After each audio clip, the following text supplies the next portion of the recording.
Welcome to GRE. I'm your host, Keith Weinhold. I sold an apartment building last week. I'll share some lessons there that will save you time and money. Then let's get professorial as I talk to a doctor of economics on how he sees today's economy and if MMT and UBI are the answer or are they an inflationary disaster. Today on Get Rich Education. Checkbook IRAs have been ruled illegal by the U.S. tax court, with contribution limits 10 times what traditional and Roth IRAs allow. Get total control of all of your IRA funds without paying the nasty UBIT tax with the retirement plan answer left standing, the EQRP. You can invest your retirement funds in real estate, gold, Bitcoin, and even your own business. This works whether you're a solopreneur or have up to 50 employees. Learn more about getting started. Text EQRP in all caps to 72,000.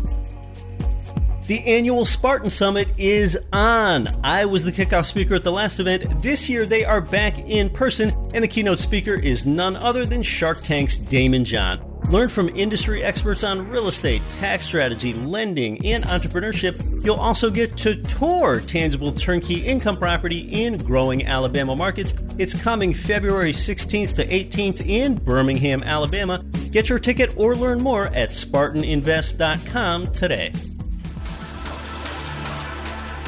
You're listening to the show that has created more financial freedom than nearly any show in the world.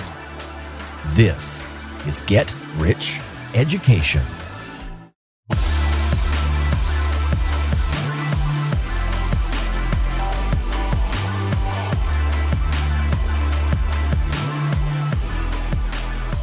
Welcome to GRE from Toledo, Ohio to Montecito, California, and across 188 nations worldwide. I'm Keith Weinhold. This is Get Rich Education. Last week, I sold an apartment building, and it gave me a few fresh takeaways to share with you. Yeah, I am a very active, direct buyer and seller of real estate, and I sure do buy more than I sell. And when I do sell, it's usually to do a 1031 exchange to trade up into more and larger properties. You've got to do that or do cash out refinances in order to keep your velocity of money high. The property that I sold last week was an 8-plex, and when I was at the closing table there at the title company, I've got to say, it really is quite a surprise to see the absolute amount that you pay in agent commissions like it was for me on the sale of this $789,000 property. That was our contract sale price. But of course, it's even more magical to see the amount of equity that was generated for repositioning into more and larger properties. Now, even with a property manager, one activity that I had to personally handle, and I nearly forgot about it until my property manager reminded me, that was doing all of the utility changeovers. Yes, typically the day after closing, the sale records, and ideally the recording date, which is when that new owner officially owns the building, they need to get all of the utilities put into their name. So first, I need to take all these utilities out of my name and close those accounts. So yeah, my manager did give me the names and the phone numbers of the 5. It was 5 utility companies that I had to call myself: the water and wastewater company, electric company, natural gas provider, refuse provider, and then the owner of the washers and dryers in the laundry room, which I am leasing. So my agent helped facilitate the transfer, basically making sure that from the time I call the utility companies and cancel service, that there isn't any gap until the time that the new building owner gets the utilities put in their name, because we can't have those tenants without the utilities. And it is a married couple that bought the building.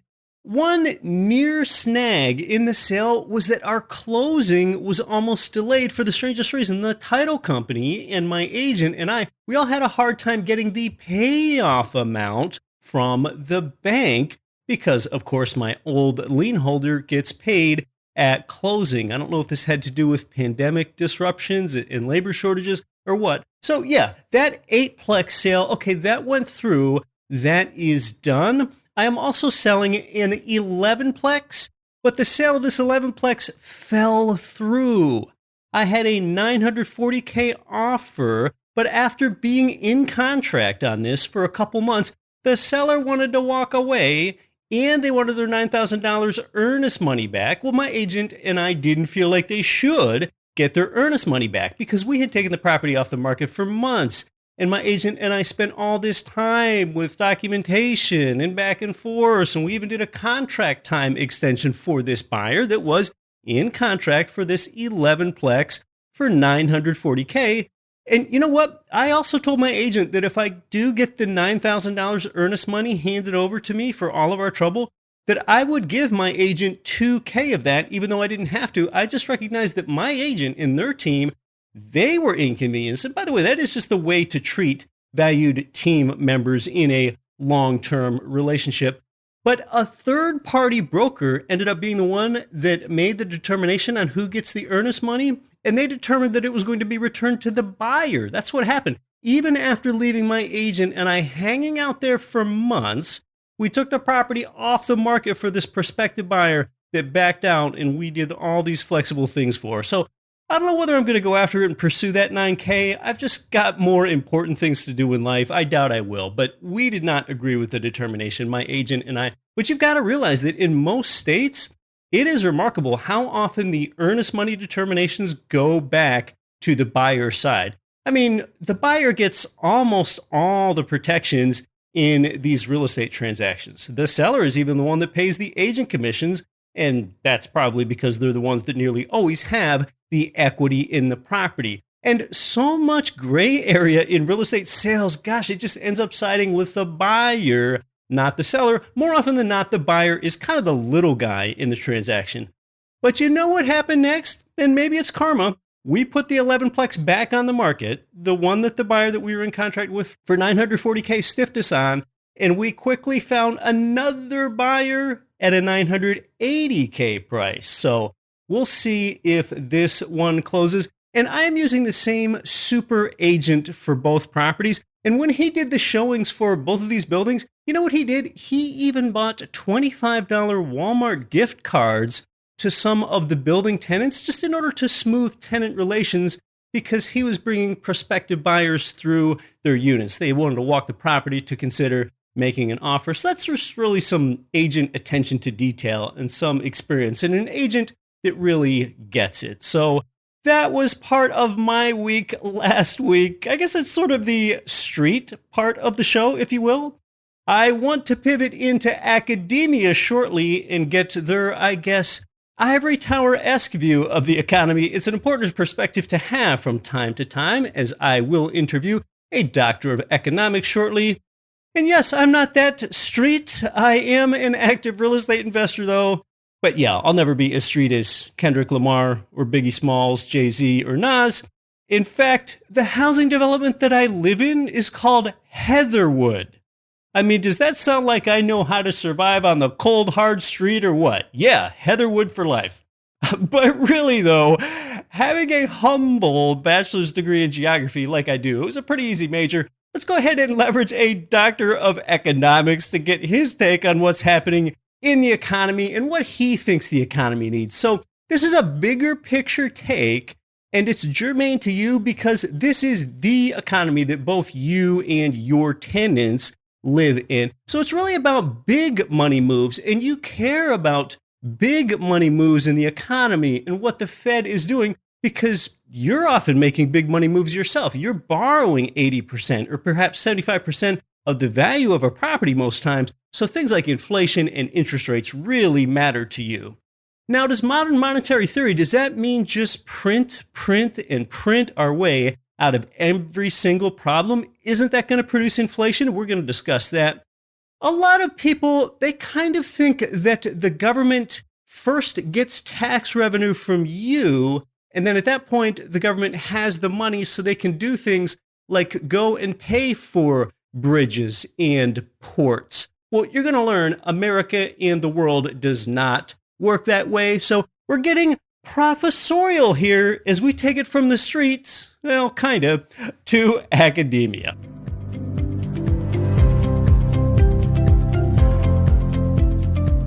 I'd like to welcome in a professor at Bard College and the Levy Institute. He's the past president of the Association of Institutionalist Thought, and he's authored a number of books, like ones with Maverick Economics in the title and books on MMT, which is Modern Monetary Theory. I'd like to welcome in to GRE, longtime professor and Dr. Randall Wray.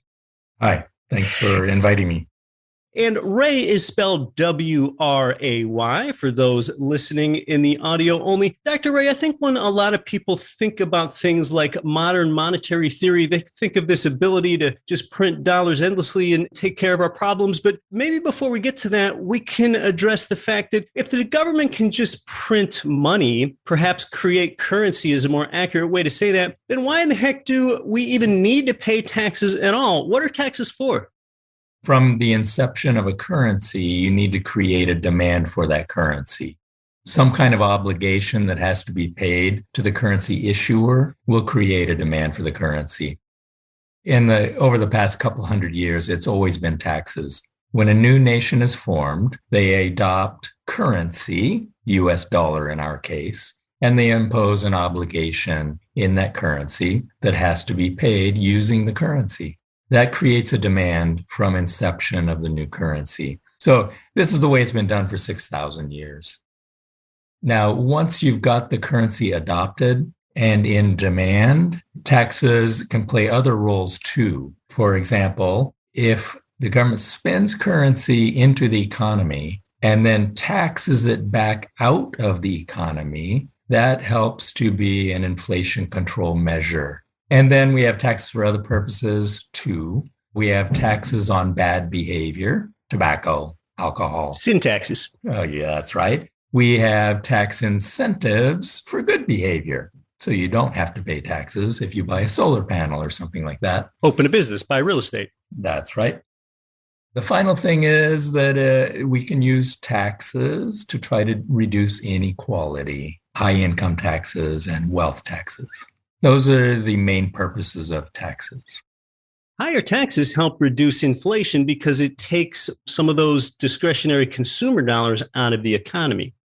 That's right. So ideally, what you want is a tax system that automatically starts taking income out of the economy as the economy grows faster. And that's what we have. We have a tax system that taxes income, and as income grows faster and faster, tax revenue increases, and that helps to prevent inflation pressures from arising.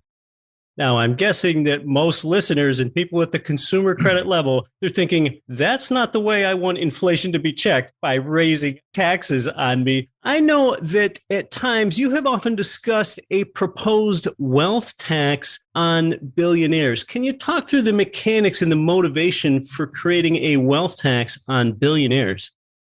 Well, of course, this has been a proposal of others who are trying to reduce inequality. It's actually not my preferred method, but it could be used as part of a package of policies if you're trying to reduce wealth inequality. And ditto, same arguments for a high income tax. So generally, income taxes are progressive, which means you take a higher percent as income goes up. And that's also designed to reduce the inequality that the market itself might generate.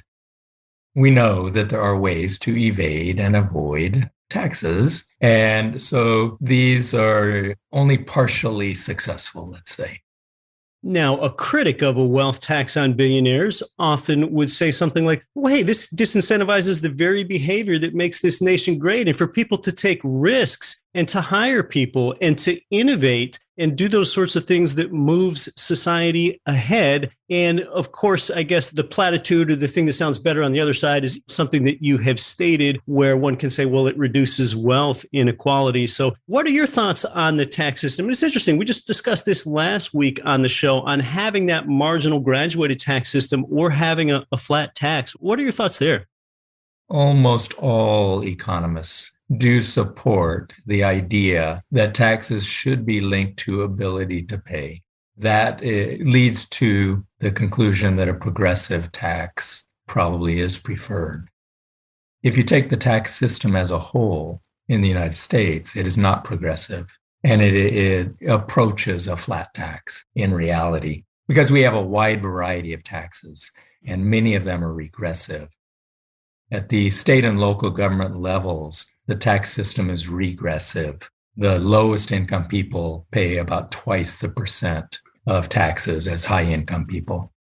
The federal tax overall is progressive. So it sort of helps to compensate for the regressivity of state and local taxes. Now, when we look at the tools that a government has for regulating things like taxation, they can do that with currency creation and interest rates, and that can all temper inflation. What are your thoughts with regard to the fact that could government economists have prevented the inflation and this employment situation that we're currently in, which is so strange, where we have substantially more available jobs than we do workers? What are your thoughts there? Things are very complicated because of the pandemic. And this is a very, very unusual kind of economy that we're in. So yes, I know there are a lot of job openings. There also are millions of people who were in the labor force are not in right now. And we don't know exactly why that is. It could be that they are still scared of the health consequences of participating. Many of them have care responsibilities at home that are keeping them out of the labor force. If you just look at labor force as a percent of the population, we have not regained employment that we lost when the pandemic hit. So there are still plenty of people out there. We are not sure why they aren't coming in and taking the job openings. That we've all seen job openings. I know that. I'm not denying it. But they generally are at the lower end of the pay scale. And they are kinds of jobs that require fairly close contact with other people, which right now is scary. Finally, this added thing of care responsibilities at home. And probably most of the parents out there have had their kids sent home because of some kind of quarantine that's been required. And you've got to have a parent at home. I have a young kid too, and it's happened to us several times. It's very difficult to have two people, both parents, working 8 hours a day right now. That's sort of the strange things going on. The inflation is also very strange because it's not a matter of excess demand. That's pretty clear. Demand is still not back where it was. The purchases, the composition of the consumer basket has shifted very strangely away from services, which is normally the vast majority of the consumption basket, towards goods and particular kinds of goods, the ones that Amazon will deliver to your front porch. We've got, you could say, maybe too much demand for those things that are made in China that have to come on ships and then Amazon delivers to your door, and those prices are rising, but we don't have a general case of excessive aggregate demand. And then we've got supply chain issues that are very significant. We have shipping issues. So I saw that the shipping costs had increased 9 times. And we've got a shortage of truckers and bottlenecks at the docks. And so lots of strange things this is not a normal kind of inflation. And on top of all of that, OPEC decided this is a very good time to jack up oil prices. So all of these hit the economy and we got price rises. About 2 years ago, a lot of people got sent home from work. And some people basically said, I like how that feels. Let's see if I can get as much runway out of this as I possibly can. Of course, stimulus checks helped extend that runway for some people. 1 in 67 jobs were remote pre-pandemic. 1 in 6 jobs are deemed remote now. So the majority of jobs are still show up in-person sorts of jobs. And you touched on things like supply and demand as inputs to inflation. We've certainly seen a greater supply of dollars and less supply of goods getting through the supply chain. So a greater demand for that with the capacity to pay with more dollars for fewer goods. That's sort of a classic recipe for inflation. MMT, modern monetary theory, that's something that's often criticized for just being a recipe for stoking greater inflation. But before we talk about that and the criticism of higher inflation with MMT or whether that's a farce or not, let's just talk about what is modern monetary theory, because a lot of people don't know what it is, Dr. Wray. Many people think it's a proposal to fill helicopters with money, fly around and drop it into people's backyards. And that's not it at all. 80%, 85% of MMT is just explaining the way a sovereign currency actually works. The US dollar, as an example, the British pound, the Japanese yen. These are all sovereign currencies, and explaining how the government spends its currency. Earlier on, you said something like government prints money, prints currency, and spends it. That was true 130 years ago. The government actually did physically print up the currency and spent it, and then they taxed it back. And when the government received tax revenue, they burned it. That made it very clear. Governments do not need taxes to get the money to spend because they spent first, taxed it, then burned it. The taxes withdraw it, as we said, and that prevents inflation. And the government knew they don't need taxes to spend. They need taxes to get the currency out of the economy because they spend as they print the money. Now, that all changed with the creation of central banks to finance government spending. The US got our central bank much later than any other of the rich developed countries. We got ours in 1913. So the Fed was created in 1913 to finance the government spending. The way that the Fed does it is today all electronic. So when the Treasury issues a check, now some of the listeners probably got a check from the Treasury as part of the pandemic, so-called stimulus. So people receive checks. You deposit it in your bank. Your bank credits your deposit electronically, and they send the check on to the Fed, and the Fed credits your bank's reserves. That is the government's payment. That's how the government spends. It's through a credit to your bank's reserves, and your bank credits your demand deposit. That's the way it works today. We don't actually have the government flying helicopters, dropping cash into people's yards. What we have is the Fed makes the payment to your bank, and your bank makes a payment to your demand deposit.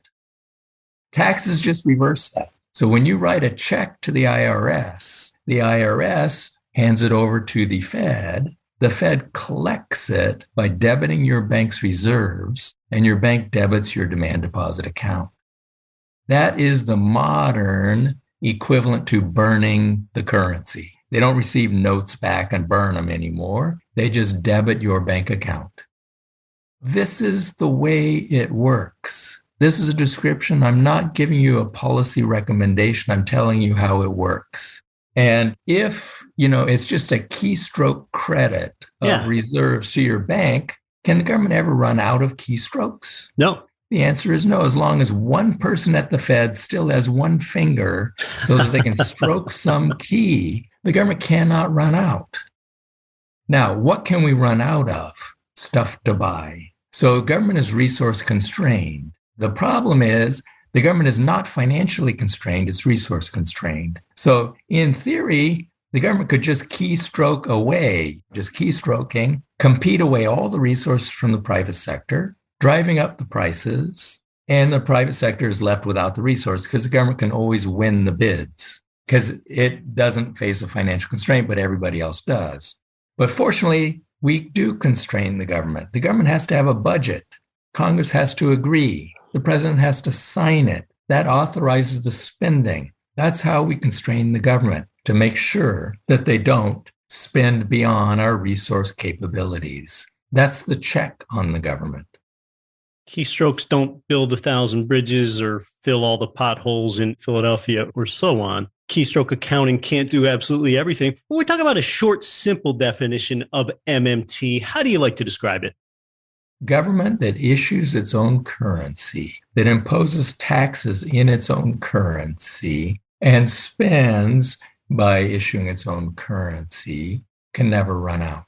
It doesn't face a financial constraint. It does face a resource constraint. The government doesn't need tax revenue in order to spend. It doesn't need to borrow from bond markets in order to spend. It keystrokes reserves to banks when it spends. What it needs to worry about is resource availability. I will admit, the government doesn't always make good decisions. I'm not trying to claim that it does. And fighting it out in Congress, getting a spending bill through is the way that democratic societies try to discipline their government. And then if you don't like the way they're doing things, what do? Well, you have the ballot box. That's what you've got. It's a democracy. We're going to talk more about MMT, including if printing outpaces resource development proportionally, is that a recipe for inflation and disaster? You're listening to Get Rich Education. Our guest is Dr. Randall Wray. More when we come back. I'm your host, Keith Weinhold. You know, a lot of investors choose either cash flow or home price appreciation, but one real estate market could provide both: Jacksonville, Florida. They've got 27% lower home prices and higher rents than the national median. Their market has appreciated 34% more than other comparable cash flow markets over the last 30 years. Get positive cash flow today and above average appreciation for tomorrow. They often have available inventory in Jacksonville, if you can believe that. Start at cashflowandgrowth.com. The people that our listeners can't stop talking about are Ridge Lending Group, NMLS 42056. They've provided GRE listeners with more loans than anyone, and it's where I got my last few loans. They finance single-family income property up to 4 plexes. They're the number one lender for beginners and veterans. Start your pre-qualification, chat with President Chaley Ridge personally, and get your custom plan for expanding your cash-flowing portfolio. Start at ridgelendinggroup.com. You can get a 50-year-old house somewhere or buy a new one directly from the builder with tenant-resilient amenities already built in. With over 3,000 Florida units at different construction stages, they are exclusively for investors. President Wagner and Alaska and team also invest strongly in their own product. That's belief. Start at buildtorentdirect.com. That's build the number 2 rentdirect.com or text 407-927-5074. This is Rich Dad Sales Advisor Blair Singer. Listen to Get Rich Education with Keith Weinhold, and above all, don't quit your daydream.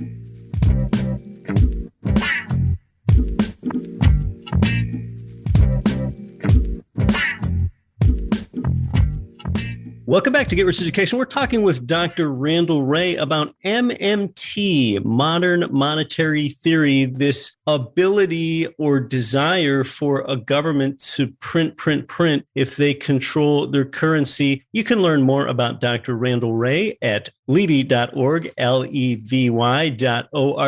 Dr. Wray, a lot of critics of MMT say, what about inflation? Isn't this irresponsible? What if we print way more proportionally than resource development can possibly keep up with at a commensurate level? Is that a recipe for inflation? What are your thoughts? The government can spend too much relative to the resources that are available. So there is some danger of that. In practice, of course, it has not been a danger for a very long time in the United States. We've actually been living way below our capacity.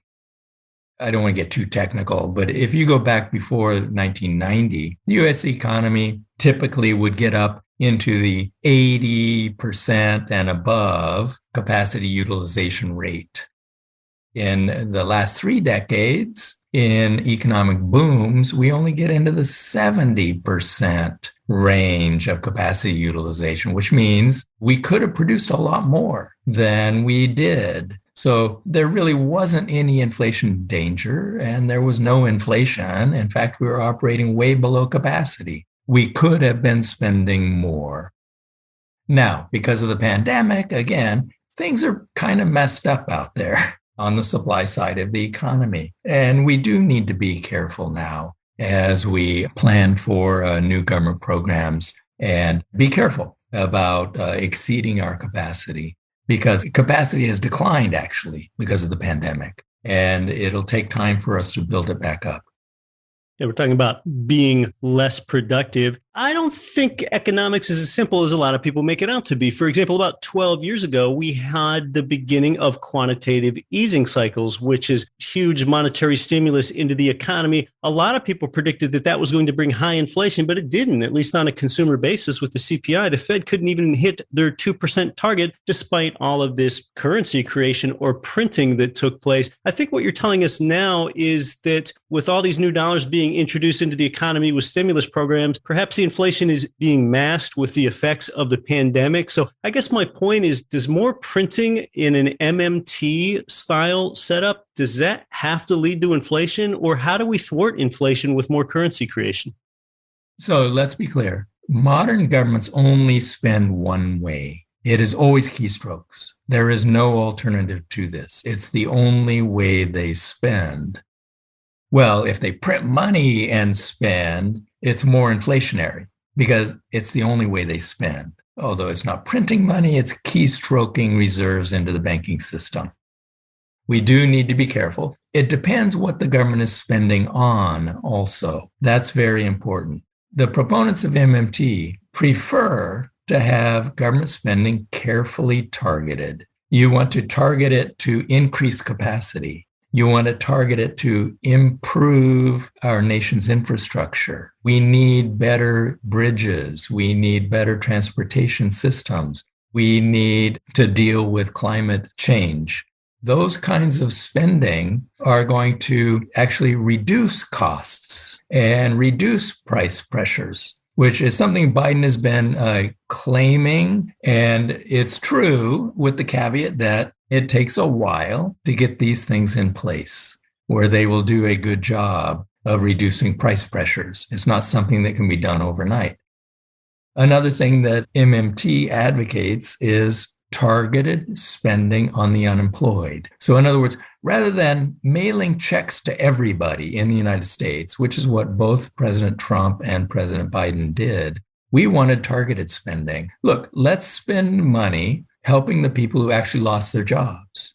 Let's spend money helping the people whose income has declined and they're in danger of losing their house, and the small businesses that were forced to close their doors. Let's spend money on them. Let's not mail checks to everyone.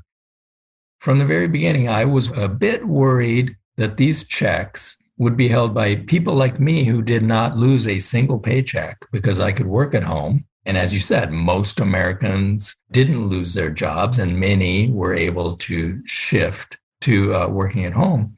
So we should have targeted the spending instead of sending checks to everyone, because now the people who didn't lose their jobs, in the beginning, they paid down debts and they increased savings. That's what they did with those checks. But now they are starting to spend them.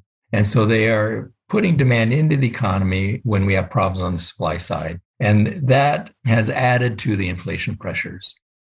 If we hadn't mailed checks to everyone, we wouldn't be seeing some of the inflation pressure we have today.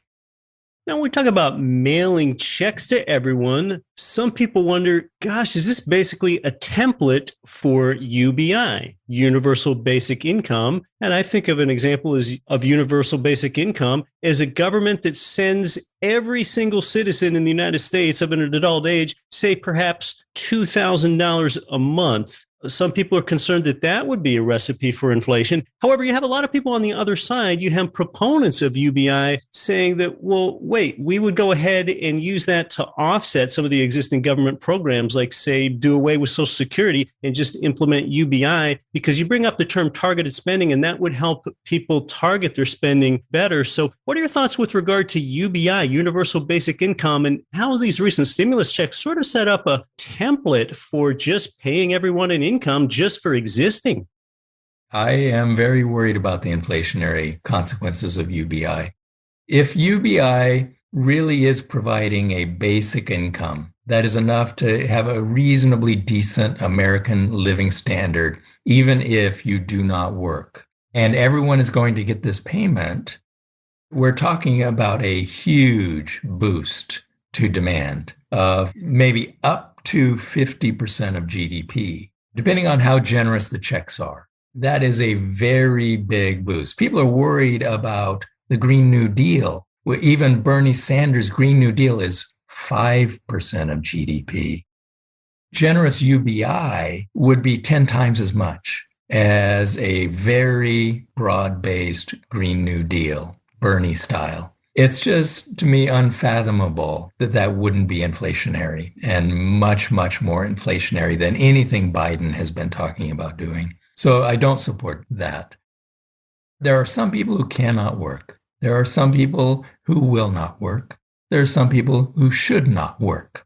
And I think we should take care of them. I think that we should have some targeted social spending. But anyone who wants to work, it's crazy to send them money for not working. Let's get them to work.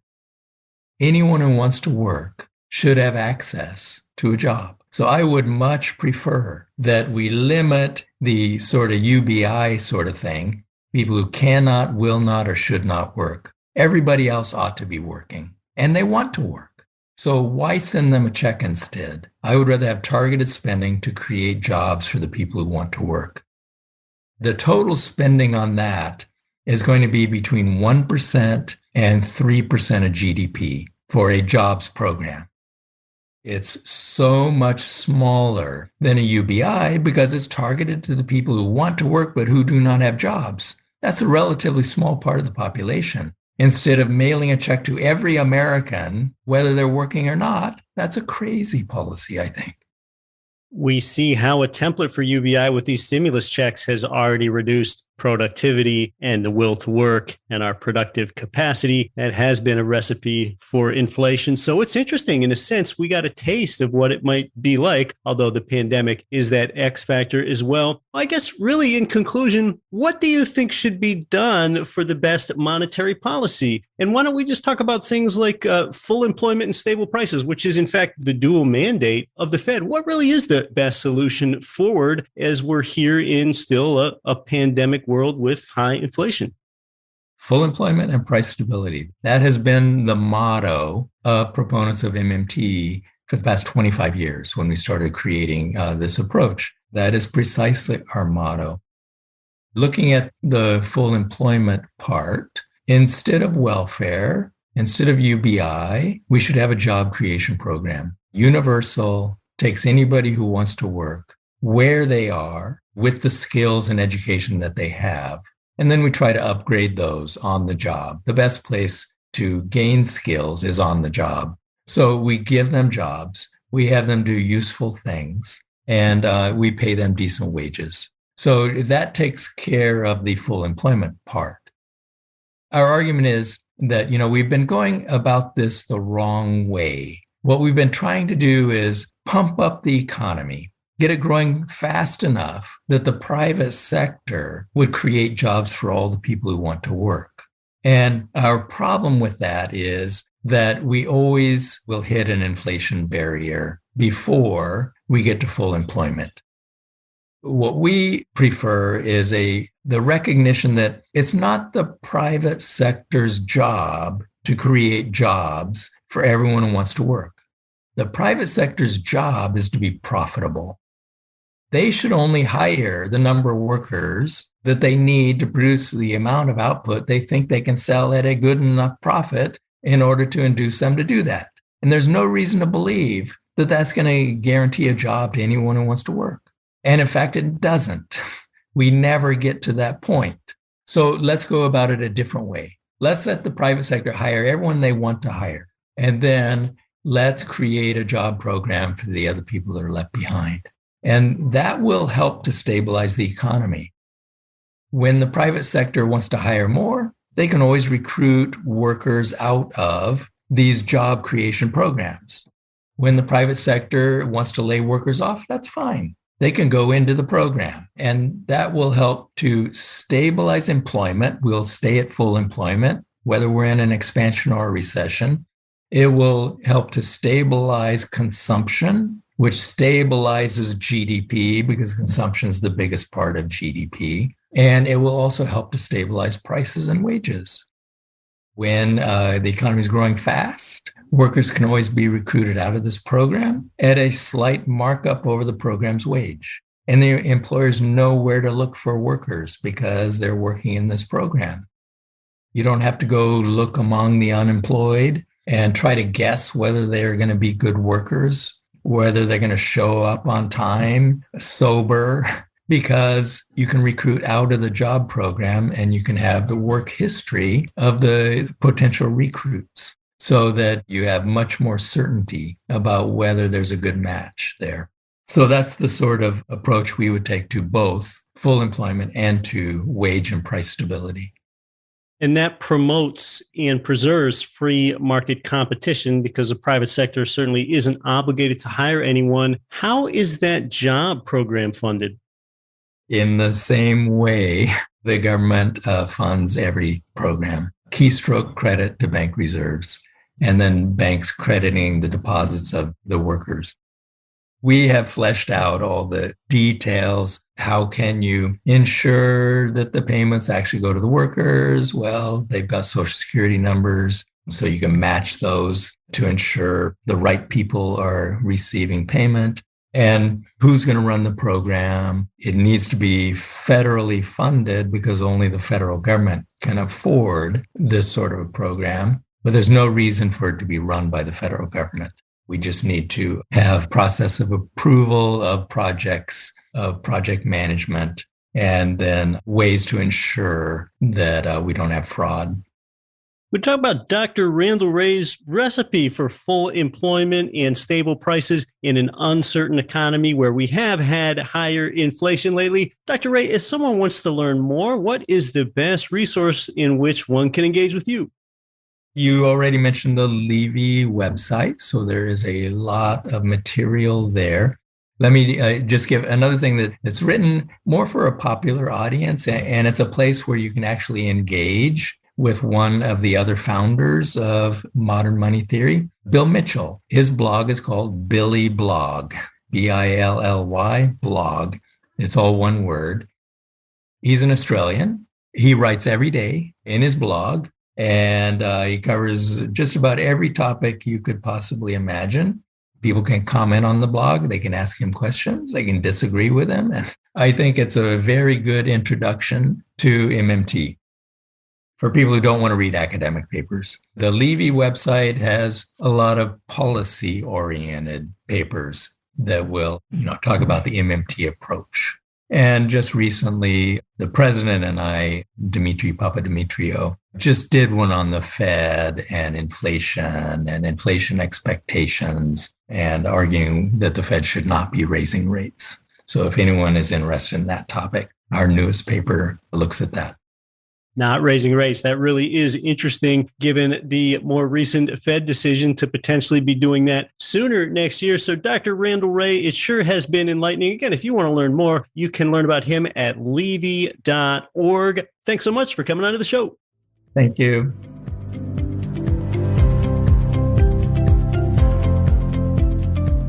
Oh, some really thought-provoking material from Dr. Randall Wray here. A universal job creation program to stay up near full employment. Now, that's a concept that I have never heard of before. It creates this sort of buffer between working for a private employer and being unemployed. It's analogous to if you're a Major League Baseball player, meaning you are fully employed, instead of getting laid off, you are rather demoted to the minor leagues. So then future prospective Major League employers, they can see how many home runs that you're hitting while you're down there in the minors, which is the Universal Job Creation Program. So you're still getting in your swings and hacks, and then you're not getting rusty. We've got agreement that improving infrastructure like bridges and transportation and better Wi-Fi, that is a type of thing that helps society. His take was that UBI would be inflationary. And of course, that depends on the level, the amount of the government handout. Here at GRE, we have a slew of great shows lined up for you in the new year to help you build durable wealth for financial freedom. Besides our flagship show that you're listening to right now, one great free way to get education and resources to help you build wealth faster is with our free newsletter called the Don't Quit Your Daydream Letter. And unlike a lot of other platforms, I actually write this newsletter myself. You can get this free at getricheducation.com/letter. That's getricheducation.com/letter. And look, with the way that media works today, you've got to ask yourself, is this the golden age of quality newsletters? News websites are increasingly riddled with paywalls and logins and banner ads and pop-ups about cookies and all this annoying stuff. And a lot of times that content, it really doesn't build durable wealth anyway. Well, my free weekly letter, not daily, it's sent about weekly, it wires your mind for wealth. It helps you make money in your sleep, and it updates you on important real estate investing trends. It's full of value, it's free of hype, and it's just real content that makes a difference in your life. Rather than living below your means, learn how to expand your means. You'll get top investment property news in just about a 5-minute read. So it really is a great free gift for yourself in the new year. I'd love to be a bigger part of your financial education in the future. You can do that right now, totally free, at getricheducation.com/letter. Have a happy new year. Don't quit your daydream. Nothing on this show should be considered specific, personal, or professional advice. Please consult an appropriate tax, legal, real estate, financial, or business professional for individualized advice. Opinions of guests are their own. Information is not guaranteed. All investment strategies have the potential for profit or loss. The host is operating on behalf of Get Rich Education, LLC exclusively.